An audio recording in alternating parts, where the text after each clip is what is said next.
You're watching Public Comment every Thursdays at 8 a.m. The live stream. Detroit is different in Bridge, Detroit. Local politics of Detroit.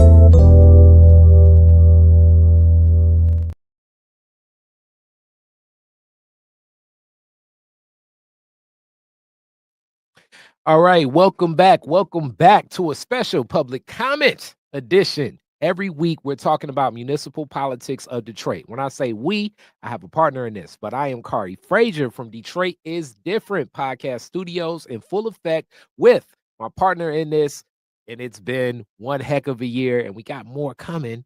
But we close out the city council meetings of 2024 with some interesting stuff that definitely took place in a long city council meeting. And there the whole time through with somebody that gives a notebook connected to Bridge Detroit. Malachi, how are you doing today? I'm great. I'm thankful that we are at the end of this legislative session for the city council. It was a marathon meeting. We were out of there at maybe like 4:30 or a little bit after that. My stomach was rumbling the whole time. We got a little lunch break. But it was a lot of discussion on a lot of intriguing items. We're not going to get into them all today. So you can find them on the notebook. It's a free newsletter you can get at bridgedetroit.com. I'm really interested to see what things look like next year. I think we're going to probably have another conversation about that in the near future. What was really, let's kind of like look back and see like what was accomplished and what's left to be done in the final year of this current city council. Everybody's up for re-election in 2025. The mayor is going to be up for, well, we'll have a new mayor because Duggan is not going to run again. And we have a number of people that are standing up to try to replace him. It sounds like in December we'll hear from Mary Sheffield, who will make her announcement official. We'll hear from Santiago-Jenkins. We'll hear from Fred Durhall. Some other names have been kind of getting in the mix, like Joe Tate, House Speaker. And some of the folks, I mean, Solomon Kinlock has been tossed around a lot. He would have to move into the city probably to run, but people are in his ear trying to get him to do that. So it's going to be interesting next year is all I'm saying. I'm glad that we made it to the end of this. Take a little break, take a little rest, and then get back at it because there's going to be a lot to talk about. Definitely. And we plan on here at Public Comment and connecting to some other things with Bridge Detroit, interviewing every candidate. And when I say every candidate, even things that you aren't as, I guess, in your face when it comes to voting, but police commission is up as well. Clerk is up, but we definitely want to get into a lot of those discussions about people running for police commission, because even from last time, I don't know if you all remember, back in the day, it was a COVID-19 race, and even getting your petitions filled out and signed up. So you're going to see some people out at your grocery stores and local community events getting those petitions up because people are planning on running. I expect many people to run for city council as well. We want to make sure that their voice is heard here at Public Comment so we can talk about a lot of the stuff that we break down and explore here on Public Comment. So with all of that said, without any further to do, let's get into what we're talking about today. We're talking about solar farms and also Detroiters push for the Democratic Black agenda. So solar farms, this has been something that has been a topic of discussion. It's been here on Detroit is Different and definitely in Bridge Detroit. And if you know what we do with Detroit is Different, and myself also advocating on behalf of Solidarity that holds things down for solar energy in Highland Park in Detroit. But some key points about things: solar farms go anywhere on city property. That's kind of how I interpreted everything that was just laid out. But Detroit City Council passed a major exemption for solar farms from zoning rules. So if you know anything about zoning, it's basically where things can go and where things can't go. Usually, a lot of this was in a lot of the light industrial use and industrial usage throughout the city of Detroit, and it's a good amount of that area. But a lot has been reconditioned from residential to solar. If we remember, a lot of the vote this year that has gone on for solar was over the fact that a lot of spaces are being in residential neighborhoods transition into solar farms, and those solar farms will be powering a lot of the public institutions. This was a discussion that myself and the sustainability manager for the city of Detroit, Tepfira, even had a discussion on. Detroit is different. You can check those archives. And my main discussion point of this is, this is a Khary talk, so asterisk here with Khary, right? Khary Frazier, not even Detroit is different thought. Definitely not a public comment thought, but it's very much like an apartheid state because it will set up a reality where people will be living next to a solar farm and not getting any solar energy connected to that farm. And it's a lot of other legislative rules that need to change in the state house that was definitely uplifted from Tepfira in that discussion. But as far as I'm concerned, I believe that if our public money is being used to create a public good and we live in the neighborhood where that public good is happening, then that should definitely be directly connected to the citizens of the city. Because I see a reality where solar energy will be powering different city buildings, right? And those city buildings will now have power, and those people in the community would not have power, as we see what's happening sometimes with the rolling blackouts in the city of Detroit, connected to a grid that I believe needs to definitely be upheld and better upkeep with the DTE energy service of the city of Detroit. So it was a big discussion, and like a lot of fights or a lot of community-based initiatives, if the executive body of the city of Detroit has moved forward under the Duggan administration seeing fit, usually it happens. That's been the story of the Duggan administration, and the Duggan administration definitely pushed for this, and other community leaders like Bishop Van was a big advocate for this, amongst others, supporting this. And my question still for the whole process, and that's really why I picked this story, is how can you push anything that's a public good, but the people that live in that neighborhood don't directly get something for it? And there are some monies, obviously, for the people that were relocated, given double what their housing value is, and some community groups giving money. But if the asset is solar power, then that solar power needs to be shared in community. So with that being said, right now we're looking at solar farms can go anywhere on city property. So that is a big change in zoning ordinance.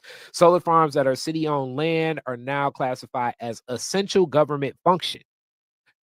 Required features include landscape buffers and pedestrian accessibility. Santiago-Romero and Whitfield-Calloway voted against the ordinance, citing potential legal challenges from private companies. Legal precedent supports this decision for government structures, according to corporate counsel Conrad Mallett II. So the key questions about this is, how might this zoning change accelerate Detroit's renewable energy goals? That's one of them. What are implications for private solar companies in Detroit, and how will pedestrian access requirements affect neighborhood integration? Those are the questions that are raised up from this. Now, with that being said, Malachi, you were there in full effect about this discussion. Solar has been something that has been definitely explored more and more, and it's a couple different ways of looking at this, because Scott Benson has definitely been pushing for this. Santiago-Romero and Whitfield-Calloway are also pushing from this, but from different lenses. One looks at it from like what would strengthen, I think, the grid for more capacity for a lot of the government and the corporations navigating throughout the city of Detroit, which is more of a Benson lens, and looking at a lot of rooftops and what can happen in downtown more so. And Whitfield-Calloway and Santiago-Romero are looking at community empowerment. That's the lens, and definitely a general, direct, like sizzle down way of looking at it. But what was happening in this discussion yesterday? Yeah, well, I don't know if people probably don't remember this, but back when this was originally approved back in July, some of the kind of framework for installing these solar fields in city neighborhoods that have basically volunteered their land to put it on, it almost got blocked because Council President Sheffield had issues with this kind of zoning situation. She actually had hoped that the city would wait until it creates some zoning rules that apply to solar fields before passing it, because before that, these things would kind of be in violation. Basically, they're industrial uses that are going to be going into neighborhoods, so that's kind of the concern there. I don't think they produce a lot of like industrial byproducts that you would expect from a heavy manufacturing. I mean, it's a different kind of like industrial use, but that was kind of the concern back then. So fast forward to now, this was kind of a procedural thing done, a crossing of the I, a dotting of the T, to make sure that these things can be installed smoothly. It's a similar kind of argument to eminent domain, where like if there's a very there's essential government interest in something, then they can kind of sidestep any kind of land rules that dictate that. So they're actually using eminent domain to take property from folks to put these solar fields in, and they're also using that argument to say this is such an important government function. There are only certain places where this really can be for it to work, and so as a result, we have to waive the zoning rules that typically determine where things are supposed to go. Um, it does sound like there's a pretty strong legal argument for this. It wasn't really clear to me how legitimate some of the concerns that Whitfield-Calloway had posed around, does this open up stuff to lawsuits? It's always a question. Sometimes council members disagree with the corporation counsel's advice, and we're kind of just left to wait and see who ends up being right. So we'll see if there's a lawsuit. But the Michigan Court of Claims and there's been other state lawsuits. They've said that cities have the ability to waive their zoning rules for things like this. So it definitely will make it easier. The city is to accelerate this plan. The city also I didn't write about this because I wanted to spend some more time looking into it, but they approved some land swap agreements for parcels of land. Some of them are vacant, some of them have unoccupied houses on them. To start installing these, one of the deals was with Perfecting Church, which has a lot of property along 7 Mile. And so that was another step that the council took to start to, put this in place. They're getting the land secured. They approved some funding for demolitions of houses that they've bought from people. And I think there are some vacant houses that the city already owns where the land bank might own on some of these parcels. And then they approved the zoning change as well. So full steam ahead on the solar project. People definitely still have some concerns. But yeah, I mean, the approvals have come down, so this is gonna happen. It is interesting. I mean, you brought up the pedestrian part. I mean, part of the zoning rules require some, like, buffers around the solar fields, trees and fences, so that you're not looking at big hunks of metal if you live nearby. And then there's also a requirement that every, like, 1,300 feet, like half a mile, basically, there needs to be some pedestrian access, and if there's businesses or parks or anything nearby, you need to kind of like make sure that there's access there for people that are kind of walking through that area. So I think what these things are going to look like are they these like ugly monstrosities? Is there ways to incorporate like nature and make it this like green forest space? That's like, I think that'll have a lot of implication on what people in these neighborhoods thinks about these, like, moving forward. But Yeah, I definitely connecting the solar. One of the number one things you obviously want clear access to is the sun. So what those pedestrian walkways and what that looks like is going to definitely play a role. And also when we think about the tree lines of Detroit, that's really one of the biggest discussions that even DTE will say, those tree lines and power lines and how energy is delivered. With that, definitely with where corporate counsel is coming from, it seems like if it's city-owned property, it's going to be a tougher litigious battle. But I can definitely say from meeting a lot of the solar energy groups outside of DTE, it's been a lot of legal battles when it comes to solar and what is and what cannot. So this definitely, who's ever awarded the contract, I could see how definitely maybe not the city will face some legal implications possibly, but it looks there are already so many laws in the state of Michigan about how energy is delivered. All right. And who can deliver what energy. So all signs looks as if DTE more than likely will probably end up with the solar contract for the city of Detroit, more than likely. So now an argument could definitely be heightened to a federal court of if DTE ends up with the sole access to only provide solar power to the city of Detroit, already within its solar fields and where its power is. Due to public safety, is offered as what they call a necessary, like a natural monopoly, like it's necessary for the safety of how energy is delivered. If I'm another solar business, the argument can definitely be led to kind of the monopolizing argument that was against Ma Bell or AT&T, where people go, or what Windows had, because it's like it conspires, because technically now it's the city's providing access for your business to operate solar farms wherever it wants, and it could lead into something. So I could definitely see a lot of the environmental justice groups, which definitely have the ear of Santiago-Romero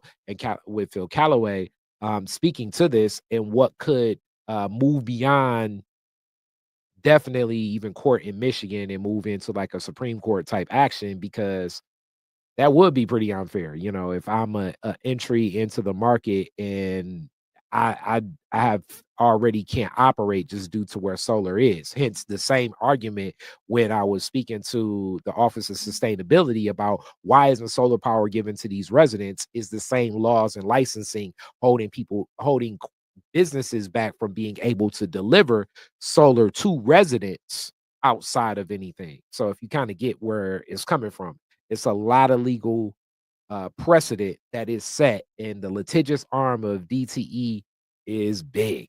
It's big. So it's definitely not like direct, because when we think about it, if the city owns the land, the city can use it in different ways. But now we're getting into, the city is not going to operate this. This will be, as we know, this is a contractual agreement from the city. So it's the city reallocating and rezoning its property and land for use of whatever private company wins the contract from the city. Because I think that's the way we need to look at it. You kind of feel where I'm coming from, Malachi? Yeah, I think that makes sense. I mean, that's kind of what her point was too. I mean, other solar companies are going to say, "Look, we don't have access to this situation, so what's the deal?" So yeah, I don't know. I don't really have much to add. I think we're gonna have to wait and see what happens. But DTE is not necessarily the biggest supporter of community solar. Are we going to see other types of solar companies come in and try to buy big swaths of land to put solar energy fields on? Potentially. I mean, I think But see, Duggan's trying to put us on the map for that, right? then the argument will be they're not going to be able to change the zoning.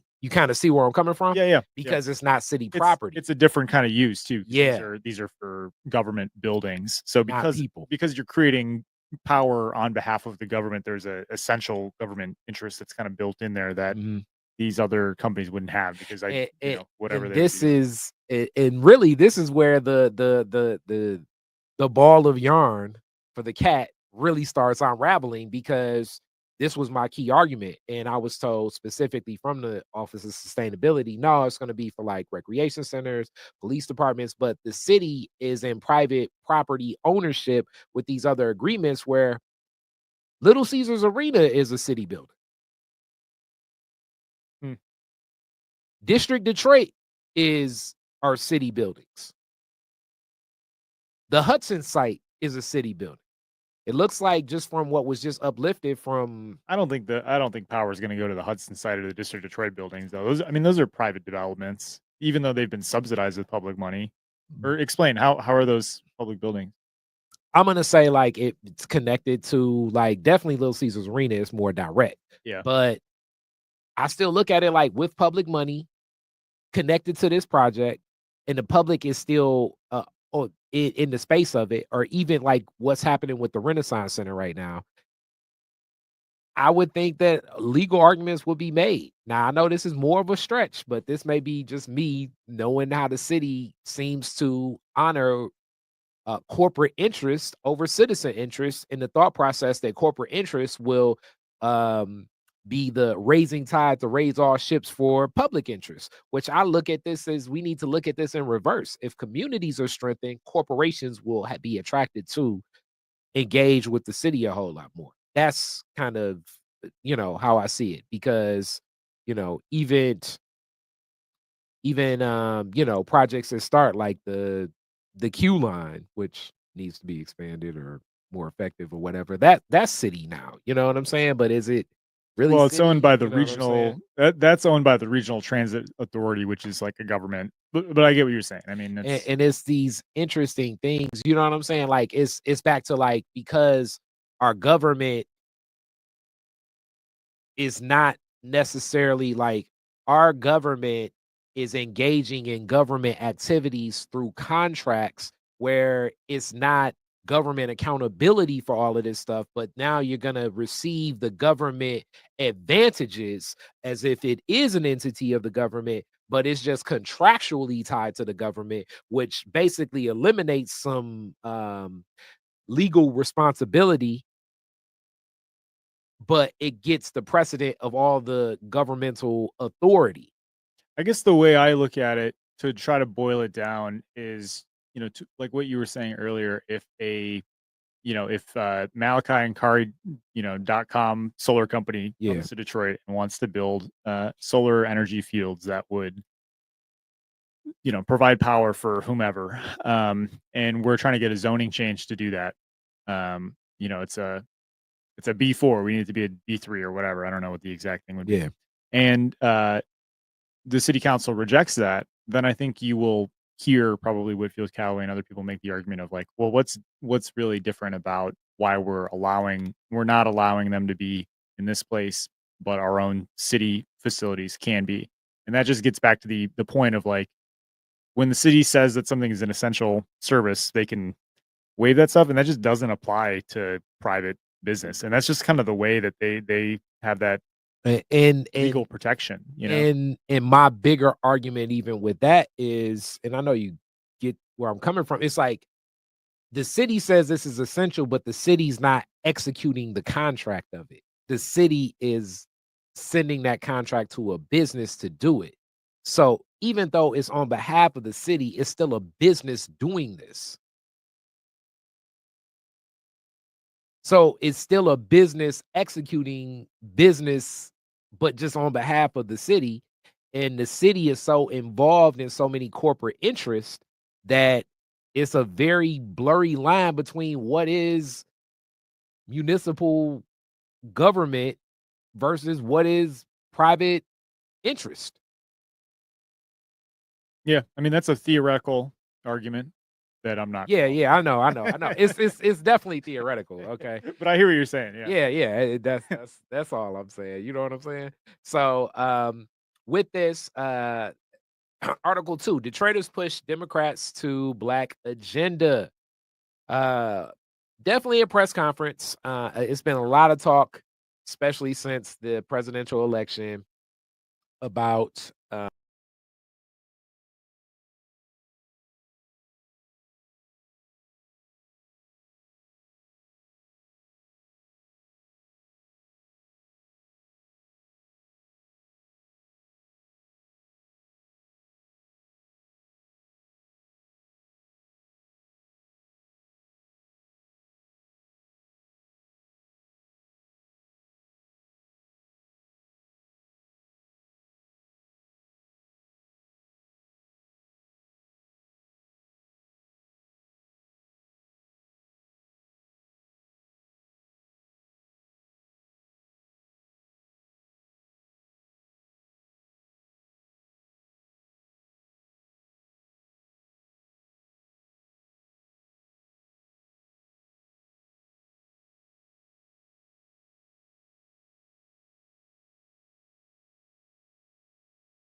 this press conference. It was something Sherry Gay-Dagnogo would raise. Love Sherry. Sherry's been a guest here before. Definitely in a lot of political efforts and a lot of attention just around the engagement between the Democratic Party and Black folks, which has also been a discussion that's kind of been happening most of my life as well.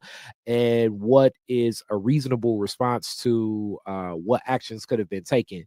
When we definitely think about water and we think about car insurance, these discussions have been so much of a state house discussion for so long. Also, a lot of the things just pushed through of the ordinances that need to be changed specifically for the city of Detroit. Um, it was a very narrow victory in that state house, but you did have that control. Uh, what could be galvanized, what could be executed, even in this lame duck session, and closing very soon. Uh, these are some discussions that people are like, okay, let's empower.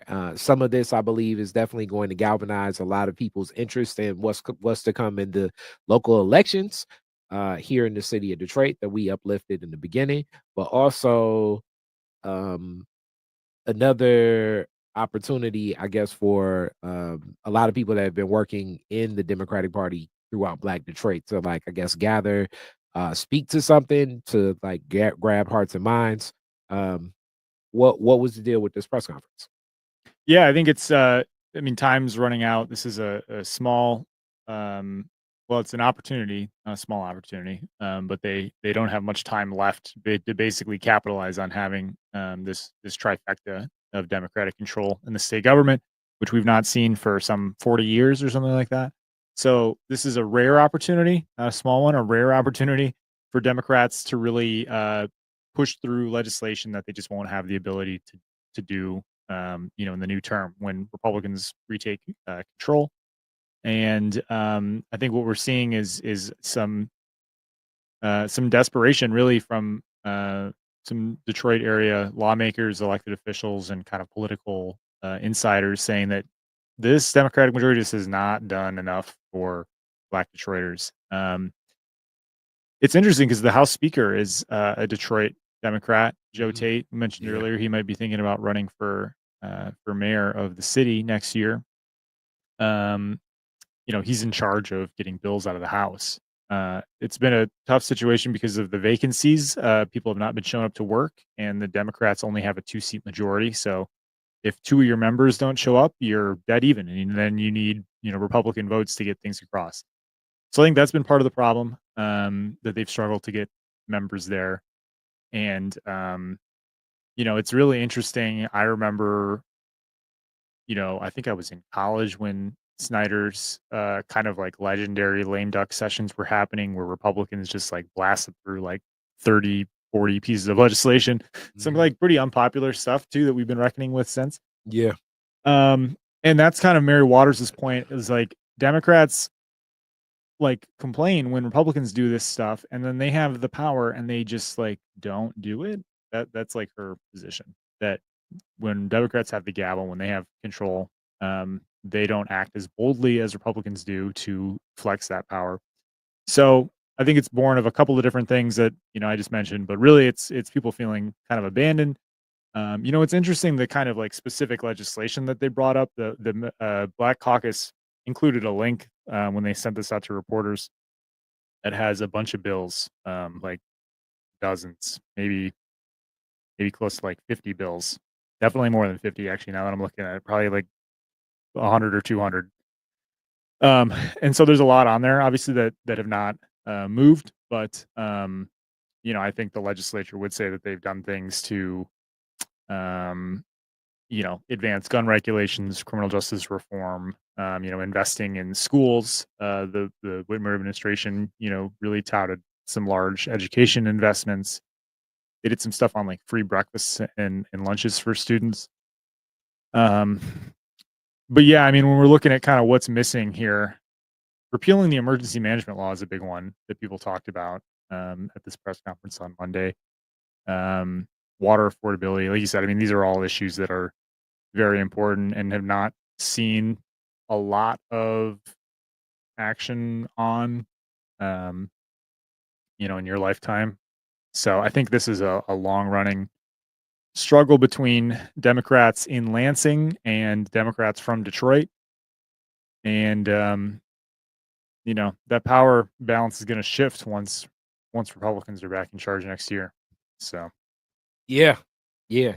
So with that being said, we definitely will be talking more of this political stuff. Y'all already know we're really going to start unpacking a couple different things in the year end wrap up, but we definitely want to jump further into the lead discussion in water. So I'm drinking my water and had that discussion amongst other things. So with that, we closing out this episode of Public Comment, but more is to come. We're going to keep rolling. We got a couple more episodes for you. With that, Malachi, what's going on with Bridge Detroit? BridgeDetroit.com. That's where all of our free content is at. You can sign up for our newsletters. They come out multiple times a week and focus on different topics. Mine is about city council and local government issues, politics. Comes out on Wednesday mornings. So that'll be in your inbox the time you listen to this. Got some fun stuff coming for the end of the year. We're slowing down a little bit. Trying to, like I said, save our energy for some crazy situations in the new year with some of these elections. But I want to hear more from people about what they want to see in their next mayor and city council. We are kind of ending an era here in the city of, the last mayor was in charge for 10 years. So was that a good era? Was it a bad era? Was it a half-hearted era? I mean, what's left undone? What kind of style would you like to see from your new mayor? These are all conversations that we're going to get to have as a city. So I'm really excited for that. We're going to be having it here too on Detroit is Different. So definitely 12 years of this, the first election against Benny Napoleon, that a lot of people say, okay, the write-in election, as they say. Then the next one against Coleman Young II, and then the last one against good brother Anthony Adams as well. So 12-year run. Definitely that has shaped this executive administration, has shaped a lot of the realities of Detroit, definitely politically, and what's come about in the city. So we're definitely looking at what the executive body will be, but certainly even this city council, when we think about this past city council, was such a new look for city council and the efficiency and the relationships of city council to we look at so much that has changed. Definitely the police commission that I speak of, just because of how it laid out and how it moved forward. A lot of questions there. With that, you know how we do this. Public comment every week. Detroit is Different. Peace. You're watching Public Comment every Thursdays at 8 a.m. The live stream. Detroit is Different in Bridge Detroit. Local politics of Detroit.